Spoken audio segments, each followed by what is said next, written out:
Kaya wag mo kong husgahan. Wala kang alam sa buhay ko. Siya naka-virgin sa akin, kaya ako nagkaganto. Nung pinasok niya ako sa Sogo, sabi ko, bakit dito pa? Sabi niya, sangin na, mahal kita, kaya gusto ko, Sogo ka.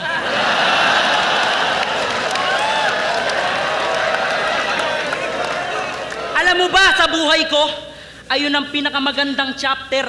Naranasan ko yung submarine, tinuruan pa akong mag-helicopter. Bawat sulok ng silid, hindi namin pinalagpas. Tinago namin yung remote, sinulit bawat palabas. Kaya ano? At naulit ng naulit. 2 beses isang linggo. Hanggang nalaman ko isang araw, Enigma, buntis din ako. Oo! Yung tiyan ko, meron ng laman. Patawarin mo ako, Kebs, umaasa ka pa naman.